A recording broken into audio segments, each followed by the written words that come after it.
a theory which I have not really found anywhere else that seems pretty plausible and has done the legwork that I think it lends in credence to maybe possibly being it. I then received a communication which seemed rather odd from Germany on a very cranky old typewritten envelope, and it was from a wonderful guy who I got to be very friendly with. He's died now, but he's an actual professor of marine architecture called Theodor Seisdorfer. And Theodor had been on the track of the Orang Medan for 40 years, ever since the story broke. And he sent me a photocopy of a 32-page leaflet, which is in German, by a guy called Otto Mielke, Mielke. And this was from 1954, and it was called Das Totenschiff on the Südsee, which is the death ship of the southern seas. And this was in German, so I got the main parts of it translated, and I thought, who is Otto Mielke? And I found out that the guy actually was a German emigre, but he was actually living in my hometown up in Hull in Yorkshire. So I went to look for him and found out he died. So he was dead. But he raised some interesting points about the death of these sailors on the Orang Medan, that they could have been carrying poison gases such as Zyankali, which is potassium cyanide, and possibly explaining the explosion, nitroglycerin. Now this, if they had such a mixture on board, how it would have gone unrecorded is a mystery. But you know, even 50 years ago, this would have ensured reams and reams of paperwork to get this kind of a cargo going. But if you think of the situation which the Dutch had with their East Indies Empire after the Second World War, established their foothold after the Japanese had been ejected from that part of the world, and they had a lot to face. Although the Japanese had gone, communist insurgency had sprung up in their place, and there was a terrific battle with a lot of unpleasant imperialist genocide going on over there. We could be talking about the Orang Medan, if it existed, carrying a cargo of poison gas for use in this campaign against the people who did not want the Dutch to come back. You know, that's always a possibility. And I have actually, there is a possibility that, you know, if this was an accident on board the ship and they were carrying unsecured hazardous materials, there could have been any kind of poisoning, you know. I looked into other areas of what could have happened. Now, if this vessel was carrying poison gases for use in a military campaign, gases which were banned by international law, and gases which would not have got a manifest as a cargo from any shipping authority, then it could have been a very early example of what you guys call black op. Now, after the war, if you look at the records, and this is where Professor Seersdorfer helped me immensely, literally dozens and dozens of German cargo ships were actually taken over by the Allies, especially the British, for one particular reason, and that was to dispose of poison gases which the Nazis had manufactured. And these ships, and I have a list of all the ships, the tonnages, and I know where they've all been sank. They were taken out by volunteer crews.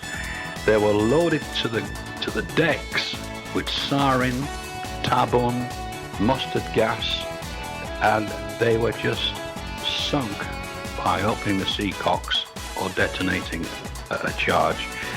And these ships are actually lying on the bottom of the North Sea, the Atlantic, the Baltic, all over the place.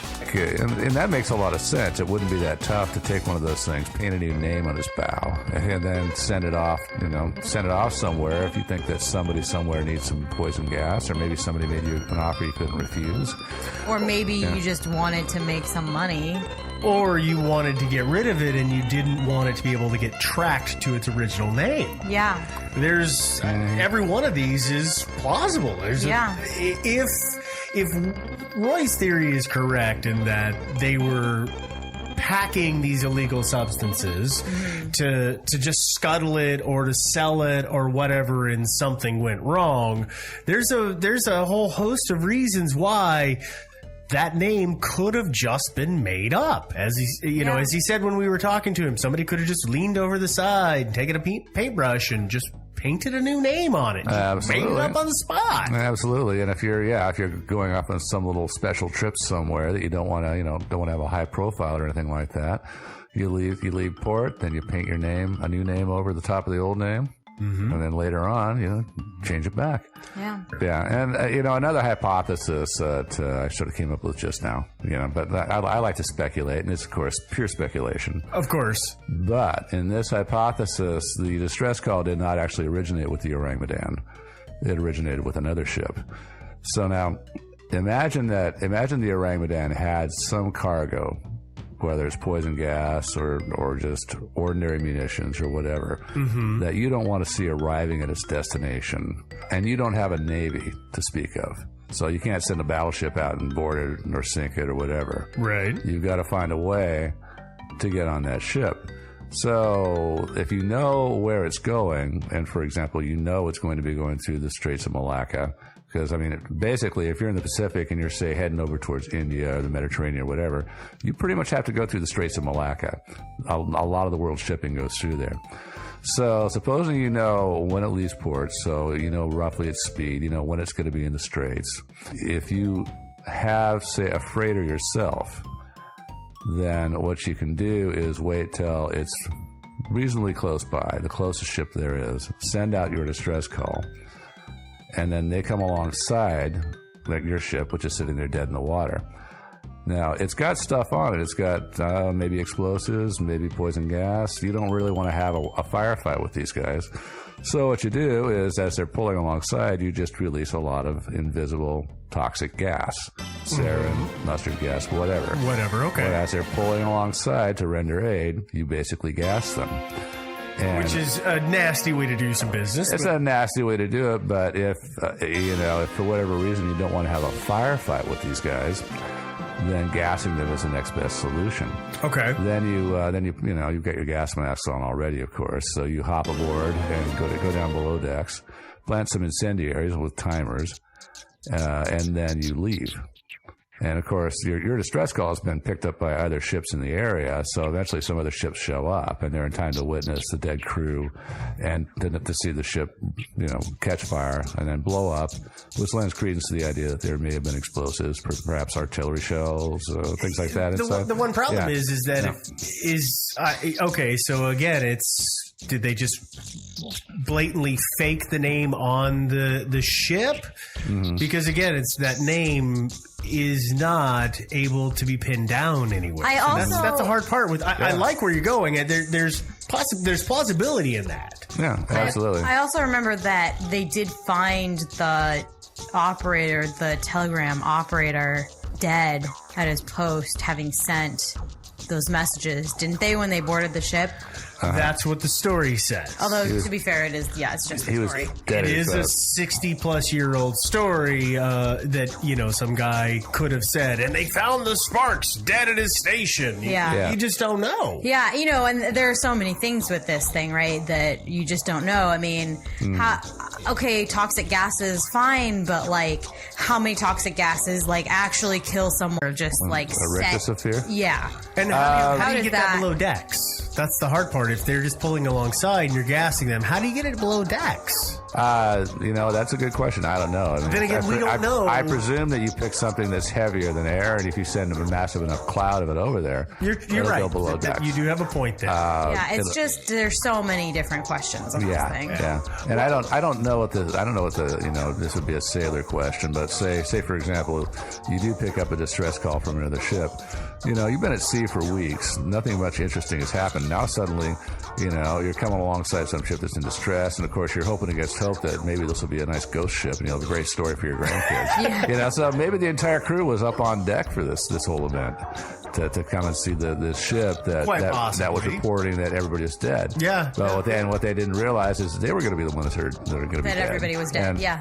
No, that's true. Yeah, the people I'm thinking about is this happened in 47, 48. I'm thinking about the Israelis. As you know, the UN partitioned Palestine in 1947. War immediately broke out between Israel and the Arabs. The state of Israel was created in 1948, and the Israelis have a history of very, very clever and very effective solutions to problems. So if they did indeed intercept an arms shipment, that could be one way to do it without firing a shot. Just gas the crew, plant some bombs, leave. No, it's entirely possible. Yeah, that's entirely possible. Yeah, and as far as the name change goes, it might have been one of those things to change the name of the ship in transit just to make it harder to track you. Mm-hmm. So you pop out of one port, you change your name, then whatever port you stop in, nobody can really track you because they don't know this Orang Medan ship. True. So True. It makes it harder to track. Well, let's move to the next theory. Yeah. Okay, so the next theory is that there was nothing foul or nefarious that happened, but it was a simple mechanical failure, and by that I mean a boiler room fire. Huh.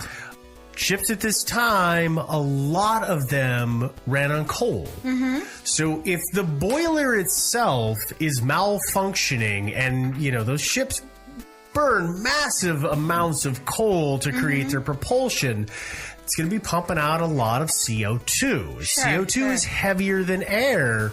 So, of course, what's that mean is that if a fire breaks out and they don't realize it right away, the hold of the ship is first going to start filling with CO2, which is going to smother all crew members as the gas rises up because of the volume until it's at a great enough volume that it spills out the top, which would then suffocate all the crew members, which dying from that kind of asphyxiation is not a pleasant way to go. Sure.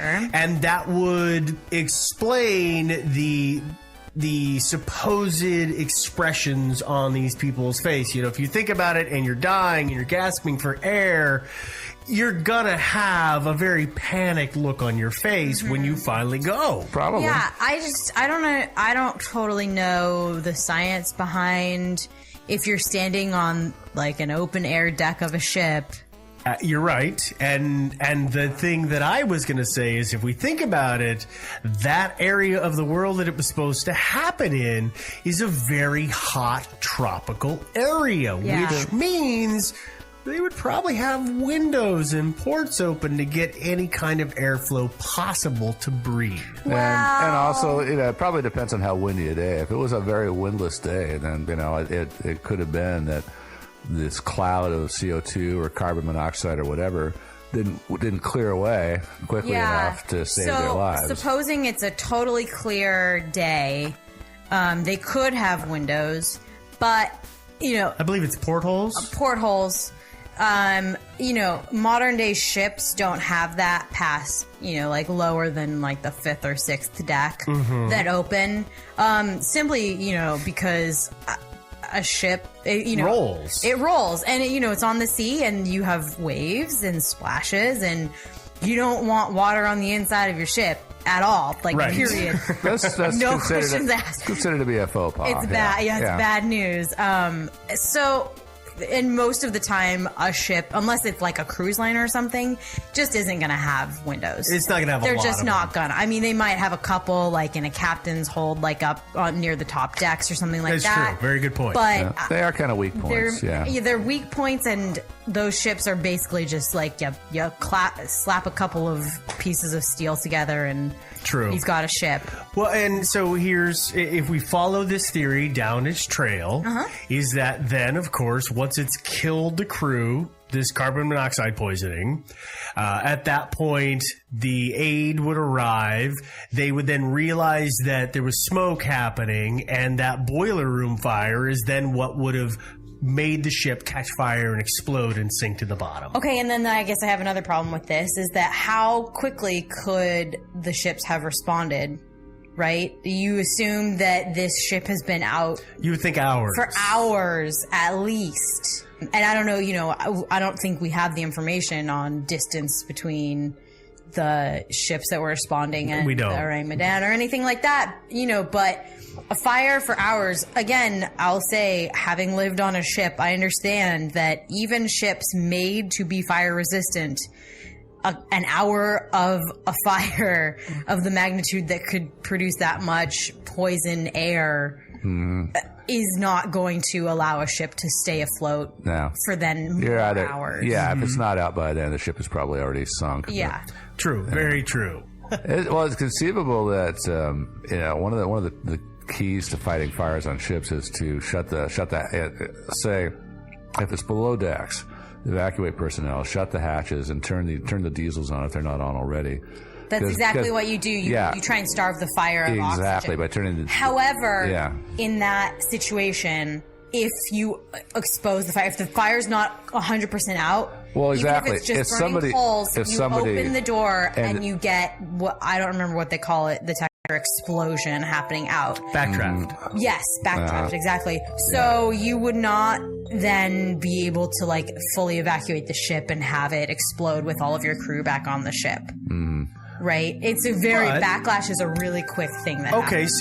But that could be let's say that the initial crew had tried to contain it and had been killed in that process, and they had bottled the ship up with the intention of killing the fire, but of course they still all die, and then the rescue ship arrives, and not knowing what's happening, they open a couple of doors that don't necessarily allow a huge backdraft to happen, but suddenly they allow the fire to get fuel again. They allow It's a little getting oxygen back in there, yeah. Yeah. Then that's a possibility. I guess that's true. Yeah. It's my understanding of this explosion that it happens pretty immediately. But it's true that if they according to the movie that they made back in the 90s, it's super fast and vicious. Sure, but or, in like real what life, they it's tell hard you. to say. None of us have had to experience that. I've heard stories, but Yeah, I don't know. Yeah, the only problem I have with the fires, the whole fire theory, is that the radio operator, I think, would have mentioned that there was a fire on the ship. He would think so. You know, I mean,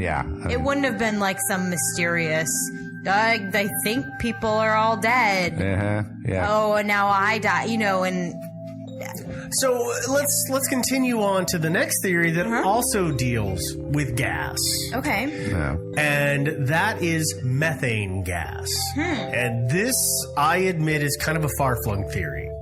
I haven't found a far-fetched whole theory, you mean? Far-fetched, thank you. Yeah. I haven't found a lot of places that this is referenced, and personally, it doesn't hold a lot of ground for me. But we'll go over it. So, the theory is of course that on the ocean floor there's volcanic activity, and there's pockets of all kinds of stuff trapped in the earth. This theory says that the Orang Medan was unfortunate enough to be in the wrong place at the wrong time when there was some kind of seismic activity and a massive pocket of methane gas was released. So run with me on this. Yeah. This is a little hard to track with, but this giant release of gas comes boiling out of the ocean, surrounds the ship as it's all being released, and of course the methane is going to push all the oxygen out, which is then in turn going to kill all of the crew members because you can't breathe that gas. Sure. It doesn't explain the explosion, but it explains potentially how the crew could have died. Yeah. But if we go back to the boiler room issue, let's say the crew's suddenly dead and the boiler's running hot and it's left unmanned, then maybe that, maybe these two theories come together. But I don't put a lot of stock in it, but it's something that's out there. Yeah, I think because these things happen. I think we have to kind of Occam's razor this, right? Yeah. It's that Yeah. like these two like really unlikely events coming together. Besides, you would think this. that some, when that methane is rising out of the ocean, that some crew member or another would have lit a smoke, and that would have touched the entire cloud off. Yeah, you would think, because that was or the boiler, right? the boiler itself. It would have caught fire. Yeah. Yeah. So I don't hold a lot of stock in that one. Yeah. I freely admit that. So the last theory that we have is, again, an unusual take, but a very interesting one.